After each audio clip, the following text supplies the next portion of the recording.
ஒரு தடவை Nancy Pelosi அவர்கள் தைவானுக்குள்ளே போனாங்க. பல பிரச்சனை வந்துச்சு, நம்ம எல்லாருக்குமே தெரியும். மறுபடியும் அமெரிக்காவினுடைய லா மேக்கர்ஸ் அங்கே போகிறாங்க, தைவானுக்குள்ளே போகிறாங்க. மறுபடியும் நான் இந்த மாதிரி இராணுவத்திலாம் ஈடுபட போகிறேன் அப்படின்னு சொல்லி சீனா மிரட்டுறாங்க.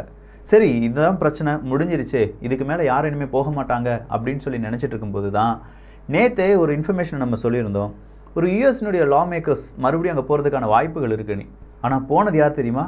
யூஎஸ்னுடைய செனட்டர் மார்ஷா அவர்கள். அவங்க போனது மட்டும் கிடையாது, அங்கே இருக்கக்கூடிய தைவானுடைய அதிபரெல்லாம் பார்த்து, நல்லா இருக்கீங்களா, நம்ம இந்த மாதிரியான இராணுவ ஒத்திகைலாம் ஈடுபடலாமா, இல்லை அடுத்ததான் நம்முடைய ட்ரேட் எப்படி இருக்க போகுது, உங்களுக்கு வேணால் நான் ஒரு அயன்டோம் பார்சல் பண்ணவா, அப்படி இப்படின்னு சொல்லி பல கேள்விகளை கேட்டிருக்காங்க. சீனாவை கோபமடைய வைக்குமா வைக்காதா? வைக்கும். ஆனால் அதுக்கு பதிலாக இப்போ அமெரிக்கா என்னெல்லாம் செய்ய போகிறாங்க அப்படிங்கிறதும் ஒரு பெரிய ஒரு ஆர்டிக்கிள். அந்த ஆர்டிக்கிளில் பலவிதமான புகைப்படம். அதை பார்க்கும்போது ஓகே, பக்காவாக பிளானை ரெடி பண்ணிட்டாங்க அப்படிங்கிறது மட்டும் நமக்கு தெரியுது. அதுலேருந்து 2 புகைப்படத்தையும் நம்ம இந்த ஒரு பதிவில் பார்க்க போகிறோம். ஸோ டோட்டலாக தைவானுடைய இப்போதைய நிலைமை என்ன, இந்தியாவினுடைய அடுத்த கட்ட நடவடிக்கை என்னவா இருக்கும் அப்படிங்கிறதான் பார்க்க போகிறோம். அன்பு தமிழஞ்சங்களுக்கு தமிழ் பொக்கிஷத்தின் வணக்கங்கள்.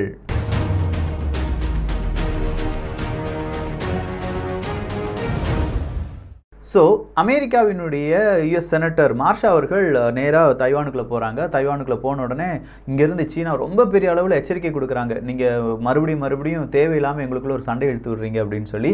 அப்படி சொன்னது மட்டும் கிடையாது, இன்றைக்கி 25 முறை தைவானுடைய அந்த வான்பரப்பு இருக்குது பார்த்தீங்களா, மீடியன் லைன் அப்படின்னு சொல்லுவாங்க. ஸோ இந்த மீடியன் லைன் அப்படிங்கிறது ஒன்று இருக்கா இல்லையா அப்படிங்கிறதே ஒரு கேள்வி. இப்போ நமக்கும் சீனாவுக்கும் இருக்கக்கூடிய பிரச்சனையே எல்லை தான். அது ஒரு உறுதிப்படுத்தப்பட்ட எல்லை அப்படின்னு பார்த்தா சில இடங்களில் அங்கே எல்லை இருக்குது அப்படிங்கிற ஒரு கன்சிடரேஷன் மட்டும்தான். எல்லை அப்படிங்கிறது வரையறுக்கப்படவில்லை, ஒரு இமேஜினரி லைன். இதே மாதிரியான ஒரு இமேஜினரி லைன் எங்கே இருக்குது? இந்த சீனாவுக்கும் தைவானுக்கும் இடையே இருக்குது. இதை தான் மீடியன் லைன் அப்படின்னு சொல்கிறாங்க. இந்த லைன் அப்படிங்கிறத யார் பேட்ரோலிங் பண்ணிட்டு இருக்காங்க? ஒரு பக்கமாக தைவானும் பேட்ரோலிங், அதாவது பாதுகாத்துட்டு இருக்காங்க, இன்னொரு பக்கமாக சீனாவும் பாதுகாத்துட்டு இருக்காங்க. ஆனால் இவங்க தைவான் பாதுகாத்துட்டு இருக்கும்போதே இந்த மீடியன் லைனுக்குள்ளே யார் வராங்க? சீனாவினுடைய போர் விமானங்கள் வருகிறது. அப்படி 25 முறை இன்னைக்கு வந்திருக்கு அப்படின்னு சொல்கிறாங்க. ஸோ யூஎஸ்னுடைய செனட்டர் இருக்கும்போதே 25 முறை போர் விமானங்கள் வருது. அப்படி வரும்போதே தைவான் பலவிதமான எச்சரிக்கையை கொடுக்குறாங்க. அந்த எச்சரிக்கைக்கு மத்தியில் இப்போ புதுசாக தைவான் என்ன சொல்லியிருக்காங்கன்னா, ஆன்டி ட்ரோன் சிஸ்டத்தை 2023க்குள்ள நாங்கள் இன்ஸ்டால் பண்ண போகிறோம். எங்களுடைய வான்பரப்பை பாதுகாப்பதற்கும் இந்த மீடியன் லைனில் சீனா இப்படி அத்துமீறி பலவிதமான நுழைவுகளை செய்வதை தடுப்பதற்கும் நாங்கள் என்ன செய்ய போகிறோம், ஆன்டி ட்ரோன் அப்படிங்கிற சிஸ்டத்தை கொண்டு வர போகிறோம் அப்படின்னு சொல்லியிருக்காங்க. சரி, இந்த ஆன்டி ட்ரோன் சிஸ்டம் அப்படிங்கிறது யாருடையது? அமெரிக்காவினுடையது. இஸ்ரேலுக்கு எப்படி அமெரிக்கா அயன்டோம் அப்படிங்கிற ஒரு சூப்பர் ஃபெசிலிட்டியை கொடுத்துருக்காங்களோ, அதே மாதிரி தைவானுக்கு ஆன்டி ட்ரோன் சிஸ்டத்தை கொடுக்க போவதா அறிவிப்பை வெளியிட்டிருக்கிறார்கள். இந்த அறிவிப்புக்கு மத்தியில் தைவானை சுற்றி ஆர்டிஃபிஷியல் இன்டெலிஜென்ஸினுடைய பலவிதமான சென்சார்ஸ் அப்படிங்கிறதும் கொடுக்கப்படும். சேட்டலைட் கம்யூனிகேஷன் வழியாக தைவானுக்கு தேவையான பலவிதமான உதவிகள் செய்து கொடுக்கப்படும் அப்படின்னு சொல்லப்பட்டிருக்கிறது. இன்றைக்கி தான் ரஷ்யாவினுடைய டிஃபென்ஸ் மினிஸ்ட்ரி சொன்னார், எங்களுடைய டிஃபென்ஸில் ஆர்டிஃபிஷியல் இன்டெலிஜென்ஸை கூடுதலாக சேர்க்க போகிறோன்னு. அதுக்கு முன்னாடியே ரஷ்யாவுக்கு ரொம்பவே நெருக்கமான சீனாவுக்கு எதிரியாக இருக்கக்கூடிய தைவானுக்கு நாங்களும் ஆர்டிஃபிஷியல் இன்டெலிஜென்ஸ் நிறைந்த பாதுகாப்பு உபகரணங்களை கொடுக்க போகிறோம் அப்படிங்கிற அமெரிக்காவினுடைய அறிவிப்பு உலக அரசியலில் எல்லாரையுமே திரும்ப பார்க்க வைத்திருக்கிறது. ஸோ யுஎஸ் செனட்டர் மார்ஷா அவர்கள் இவ்வளோ தான் பேசினாங்களா அப்படின்னு பார்த்தா அடுத்ததாக ட்ரேட் அப்படிங்கிறத பேசியிருக்காங்க, அயன்டோம் ஸ்ட்ரக்சரை பற்றி பேசியிருக்காங்க, எந்த மாதிரியான உதவிகள் வேணும் அப்படிங்கிற பல உதவிகளையும் கேட்டறிந்திருக்கிறார்கள்.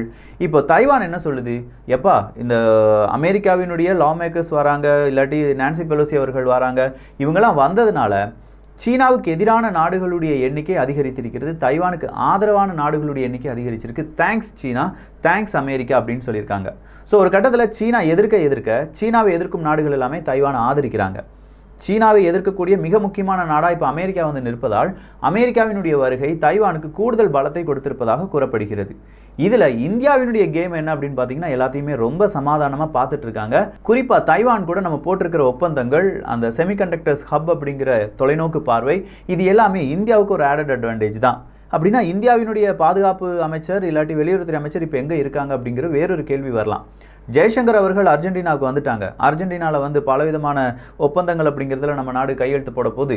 அதே மாதிரி நம்முடைய பாதுகாப்பு அமைச்சராக இருக்கக்கூடிய ராஜ்நாத் சிங் அவர்கள் அப்படி எங்கே போயிட்டார், தன்சேனியாவுக்கு போயிட்டார். தன்சேனியாவில் போய் அங்கே இருக்கக்கூடிய பலவிதமான ஒப்பந்தங்களில் கையெழுத்து போட்டுட்டு இருக்காங்க. ஸோ இப்படி நம்ம நாடு பல நாடுகள் கூட ஒப்பந்தம் போடுவதற்கும் இல்லை நம்ம நாட்டை கொஞ்சம் ஸ்ட்ராங் பண்ணுறதுக்கும் பலவிதமான முயற்சிகளை நம்ம எடுத்துகிட்டு இருக்கோம். இந்த முயற்சியெல்லாம் வெற்றி பெறுமா அப்படின்னு பார்த்தா கண்டிப்பாக தோல்வி அடையாது அப்படிங்கிறதுல மட்டும் நம்ம உறுதியாக இருக்கணும். ஏன்னா பல நாடுகள் கூட நம்ம எல்லாருக்கும் உகந்த தகுந்தபடி, அதாவது நமக்கு தேவையானதை மட்டும் நம்ம அங்கே போய் சொல்லலை எங்களுக்கு இதெல்லாம் வேணும் அப்படின்னு சொல்லி. உங்களுக்கும் என்ன வேணும் அப்படின்னு கேட்டுட்டு தான் நம்ம என்ன செய்கிறோம், டிஸ்கஸ் பண்ணுறோம், பலவிதமான ஒப்பந்தங்களில் கையெழுத்து போடுறோம். குறிப்பாக இப்போ பங்களாதேஷ் கூட கடைசியாக ஜேஆர்சி அப்படிங்கிற அந்த ஜாயிண்ட் ரிவர்ஸ் கமிஷன் அப்படிங்கிற அந்த கமிஷனில் நம்ம நாடும் பங்களாதேஷும் கையெழுத்து போட்டிருக்காங்க. இந்தந்த ஆறுகளுடைய தண்ணீரை நம்ம என்ன செஞ்சுக்கலாம்ப்பா, மாற்றி மாற்றி பயன்படுத்தி கொள்ளலாம் அப்படின்னு சொல்லி. பங்களாதேஷுக்கு ஆல்ரெடி இப்போ ஐஎம்எஃப்னுடைய லோன் தேவைப்படுது, ரொம்ப பெரிய அளவில் அவங்க பொருளாதார சுணக்கத்தில் இருக்காங்க. இந்தியாவினுடைய உதவியும் தேவைப்படுது. 1971 இந்தியா செய்த உதவிகளை இன்னும் பங்களாதேஷ் மறக்கலை. சொல்லப்போனால் பெல்ட் அண்ட் ரோடு இனிஷியேட்டிவ்லேருந்து எங்களுடைய ப்ராஜெக்டை நாங்கள் கம்மி பண்ணிடுறோம் அப்படின்னு சொல்லி பங்களாதேஷ் அறிவிச்சிருக்காங்க. மியான்மர் இப்போ அங்கே இராணுவ ஆட்சி நடப்பதனால மட்டும்தான் சீனாவினுடைய பேச்சை கேட்டுட்ருக்காங்க. சப்போஸ் இராணுவ ஆட்சிக்கு எதிராக மக்கள் புரட்சி வெடிக்குது, மியான்மருடைய அந்த பெயர் உலக நாடுகள் பேச ஆரம்பிக்கிறாங்கன்னா சீனாவினுடைய காய் நகரத்தில் அங்கே அப்படியே ஸ்டாப் செய்யப்படும். இன்றைக்கி பாகிஸ்தானில் நேஷனல் எமர்ஜென்சி அறிவிச்சிட்டாங்க. ஒரு பக்கம் ஃப்ளட், இன்னொரு பக்கம் தெஹ்ரிக்கு தாலிபான்கள் கூட பேச்சுவார்த்தை நடத்தினது தோல்வி. அதுவும் இன்றைக்கி தான் நடந்துச்சு. இந்த தோல்வி நடக்கக்கூடாது அப்படின்னு சொல்லி பாகிஸ்தான் விரும்பியதோ அதே தோல்வி அவங்களுக்கு நடந்திருப்பதனால இனி அடுக்கடுக்கா பல தாக்குதல் பாகிஸ்தானுக்குள்ளேயே நடக்க ஆரம்பிக்கும். அதில் நிலைக்குலைய ஆரம்பிக்க போகிறது பாகிஸ்தான். பிரைம் மினிஸ்டர், முன்னாள் பிரைம் மினிஸ்டருக்கும் இப்போதைய பிரைம் மினிஸ்டருக்குமே பாகிஸ்தானில் சண்டை நடந்துட்டு இருக்கு. யார் தீவிரவாதி, யார் உண்மையான தேசபக்தன் அப்படிங்கிறது அங்கே பிரச்சனை தான். முன்னாள் பிரைம் மினிஸ்டர் இந்த இம்ரான்கான் அவர்கள் ஒரு தீவிரவாதி அப்படின்னு சொல்லி அவங்களுடைய நீதிமன்றத்திலே வழக்குகள் அப்படிங்கிறது தொடரப்பட்டு அவரை கைது பண்ணணும் அப்படின்னு சொல்லி இப்போ இருக்கக்கூடிய பிரைம் மினிஸ்டர் சொல்லிட்டு இருக்காரு. ஸோ பாகிஸ்தானில் அரசியல் பிரச்சனை, பாகிஸ்தானில் தீவிரவாதிகள் பிரச்சனை, பாகிஸ்தானில் உள்நாட்டு பிரச்சனை, பலுச்சிஸ்தான் மாகாணமாக இருக்கட்டும், இப்போ இருக்கக்கூடிய இந்த தெஹ்ரிக்கு தாலிபான்களுடைய புது பிரச்சனையாக இருக்கட்டும், ஃப்ளட்டாக இருக்கட்டும், அதே மாதிரி அங்கே பொருளாதாரமாக இருக்கட்டும், எல்லாமே சிக்கல் இருக்கு. இந்த சிக்கலுக்கு மத்தியில் இப்போ தைவான் சொல்லியிருக்கிறது, எங்களுடைய ஏர்ஃபோர்ஸ் தயாராக இருக்குது, நாங்கள் எங்களுடைய ஏர்ஃபோர்ஸ் வழியாக பலவிதமான ஒத்திகை செய்து பார்க்க போகிறோம், அமெரிக்கா கூட அந்த ஒத்திகை எல்லாமே இருக்க போகிறது அப்படிங்கிற அறிவிப்பும், அமெரிக்காவினுடைய வெப்பன்ஸ் சீக்கிரமாக எங்களுக்கு கிடைக்கும் அப்படிங்கிற நம்பிக்கையும் தைவான் அரசாங்கம் கொடுத்துருக்காங்க. ஸோ ஓவராலாக ஒரு உளவு கப்பலை இலங்கைக்கு அனுப்பி உலகம் முழுவதும் தன் பார்வைக்கு திருப்பிய சீனா இன்னைக்கு தைவானில் என்ன செய்ய போகிறோம் அப்படிங்கிற அந்த எதிர்கால கேள்வியுடன் நின்று கொண்டிருக்கிறார்கள். இந்த எதிர்கால கேள்விக்கு இன்னும் பலமான 2 அடியை கொடுத்துருக்காங்க அமெரிக்கா. அது என்னன்னா, நாங்கள் தைவான் கூட போடக்கூடிய இந்த ஒப்பந்தங்கள் தைவான் கூட மட்டும் கிடையாது, இதோ எங்களுடைய ஃபுல் டீட்டெயில்ஸ் அப்படின்னு சொல்லி அவங்களுடைய செய்தி ஊடகத்தில் தைவானை 8 மணி நேரத்தில் சீனா அடிக்க வந்தால் 10 மணி நேரத்தில் அமெரிக்கா என்ன செய்யும், 12வது மணி நேரத்தில் அமெரிக்கா என்ன செய்யும், ஜப்பான் என்ன செய்யணும், எந்தெந்த இடத்துல ஆர்மி பேஸ் இருக்குது, அந்த ஆர்மி பேஸை வச்சு சீனாவை எப்படி அடிக்கணும், அப்படி அடிக்கும்போது சீனா எப்படி ரியாக்ட் பண்ணுவாங்க, அப்படி ரியாக்ட் பண்ணும்போது உலக நாடுகள் எப்படி கொண்டு வரணும் அப்படிங்கிற கம்ப்ளீட் ஆர்டிக்கலை வெளியில் விட்டுருக்காங்க. ஐயோ, இதெல்லாம் சீனா தானே செய்வாங்க. பொதுவாக இந்த மாதிரி சைக்காலஜிக்கல் வார்ஃபேர் எல்லாம் சீனா தான் செய்வாங்க. ஆனால் சீனாவுக்கு எதிராக இப்போ அதே மாதிரி காய் நகரத்தில் செய்து வருகிறது அமெரிக்கா. இதை யாரும் எதிர்பார்க்கல சாமி. அந்த அளவுக்கு அக்யூரேட்டாக பலவிதமான டீட்டெயில்ஸுடன் அந்த மேப் எல்லாமே ரிலீஸ் செய்யப்பட்டிருக்கிறது. தைவானை 3ஆக பிரிக்கிறாங்க. அதில் குறிப்பாக அந்த தைவான் ஸ்ட்ரைட் அப்படின்னு சொல்லும்போது ஒரு 180 கிலோமீட்டர் அகலம். அதில் குறிப்பாக இந்த மீடியன் லைன் அப்படின்னு சொல்லும்போது ஒரு 40 கிலோமீட்டர் அகலம். இந்த மீடியன் லைன் அப்படிங்கிறத நம்ம எப்படி பாதுகாக்க போகிறோம், அந்த மீடியன் லைனில் இருக்கக்கூடிய பல பிரச்சனைகள் என்ன, அங்கே எந்தெந்த மாதிரியான கப்பல்கள் நிலைநிறுத்தப்பட வேண்டும், எத்தனை நாட்டிக்கல் மைல் தூரத்தில் வரும்போது இந்த மாதிரி கப்பல் படை அவங்களுடைய தாக்குதலை ஆரம்பிக்கணும், எப்போ விமானப்படை தாக்குதலை ஆரம்பிக்கணும், எந்த மாதிரி கண்ணி வெடிகள் இருக்கணும், கம்ப்ளீட் ஸ்ட்ரக்சரோடு இவங்க டேட்டாவை ப்ரிப்பேர் பண்ணிட்டு இருக்காங்க. ஸோ அமெரிக்கா இவ்வளோ பெரிய டேட்டாவை ப்ரிப்பேர் பண்ணுறாங்கன்னா 2024 நம்ம சொன்ன மாதிரி ஜோ பைடன் அவர்கள் அடுத்த ஆட்சியை பிடிப்பதற்கு சீனாவை அடிச்சே ஆகணும். அப்படி அடிப்பதற்கான முதல் முயற்சியாக இவங்க என்ன செய்ய ஆரம்பிச்சிருக்காங்க, இப்போ பலவிதமான கேம் பிளானை போட ஆரம்பிச்சிருக்காங்க. சரி, இந்த கேம் பிளானுக்கு மத்தியில் அமெரிக்காவினுடைய விமானத்தை ரத்து செய்தது சீனா. ஒரு 10லேருந்து 20 விமான சேவை அப்படிங்கிறது எங்களுக்கு வேண்டாம்ப்பா அப்படின்னு சொன்னாங்க. அதுக்கு ரெசிப்ரோக்கலாக அமெரிக்கா என்ன செஞ்சாங்கன்னா 26 சீனாவினுடைய விமான சேவையை ரத்து பண்ணுறோம் அப்படின்னு சொல்லிட்டாங்க. எதுக்காக ரத்து பண்ணுறீங்கிற பேர் அமெரிக்கா சொல்லியிருக்காங்க, இந்த மாதிரி கொரோனா வைரஸ்லாம் பரவி விட்டுருவாங்கப்பா, அதனால் நாங்கள் அந்த விமானத்தை இங்கே விட மாட்டோம். ஆல்ரெடி சீனாவுக்கு பெருமளவு அங்கே என்ன நடந்துட்டு இருக்கு, கொரோனா டெஸ்ட், மாசா கொரோனா டெஸ்ட் செஞ்சுட்டு இருக்காங்க. ட்ரோட் அப்படிங்கிறதும் வறட்சி அப்படிங்கிறதும் சீனாவை வாட்டி வதைக்கிறது. எப்படி நம்ம இயற்கையை எந்த அளவுக்கு சுரண்டுறோமோ அதே அளவுக்கு இயற்கை திரும்பி நமக்கும் பலவிதமான பிரச்சனைகளை கொண்டு வரும். ஒன்று, அங்கே இருக்கக்கூடிய டேம் எல்லாம் எப்போ உடையும்னு சொல்லி போன ஒரு வருஷத்துக்கு முன்னாடிலாம் நம்ம கேட்டுட்டு இருந்தோம். இப்போ அங்கே இருக்கக்கூடிய ஆறுகள் எல்லாமே வற்றி கொண்டிருக்கிறது, தண்ணீர் இல்லாமல் இருக்குது, பல டன் மீன்கள் அப்படிங்கிறதெல்லாம் செத்து மிதக்கின்றன, என்ன நடக்குதுன்னே தெரியல அப்படின்னு சொல்லி சீனாவில் இருக்கக்கூடிய பல ஊடகங்களும் இப்போது செய்தியை வெளியிட்டிருக்கிறார்கள். இன்றைக்கி சோஷியல் மீடியாவில் மிக முக்கியமான ஒரு ஃபோட்டோ, அது என்னென்னா, சீனாவுக்கு தேவை குடிதண்ணீருக்கு தேவையான ஒரு ஆறின் நடுவில் நின்று நான் ஒரு ஃபோட்டோ எடுக்கிறேன் அப்படின்னு சொல்லி ஒரு செல்ஃபி. அதை பார்த்தா ஃபுல்லாக பாலைவனம் மாதிரி இருக்குது. ஸோ அந்த அளவுக்கு அங்கே வறட்சி பிடி இருக்குது. 37லிருந்து 40 கோடி மனிதர்கள் பாதிக்கப்படுவார்கள், நிறைய அங்கே இருக்கக்கூடிய நிறுவனங்கள் எல்லாமே மூடிட்டு இருக்காங்க.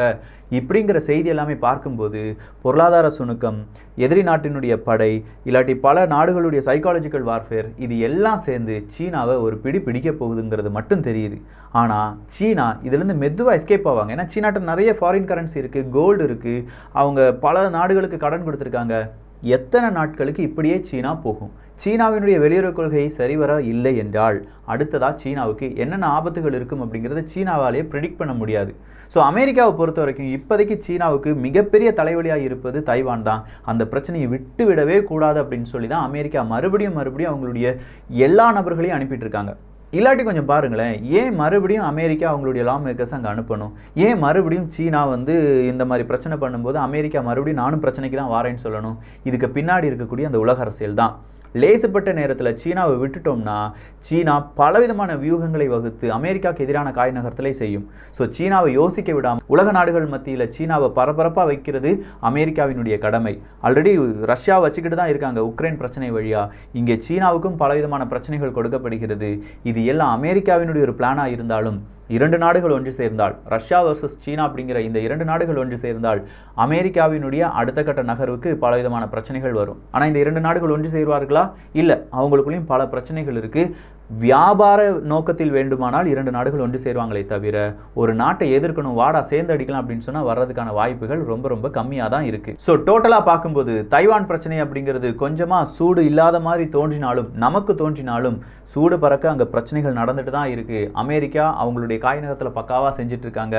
மேப்பெல்லாம் போட்டிருக்காங்க அப்படின்னு சொல்லி பார்த்தோம் பார்த்தீங்களா? அந்த ஆர்டிக்கல் நல்லா வாசிச்சுட்டு நல்லா ரீட் பண்ணிவிட்டு எவ்வளோ சிம்பிளாக உங்களுக்கு எக்ஸ்பிளைன் பண்ண முடியுமோ அவ்வளோ சிம்பிளாக நான் எக்ஸ்பிளைன் பண்ணுறேன். அது இன்னொரு பதிவாக பார்த்துடலாம். அப்படின்னா இந்த பதிவை பற்றி உங்களுடைய கருத்துக்கள் இங்கே வரவேற்கப்படுகின்றன.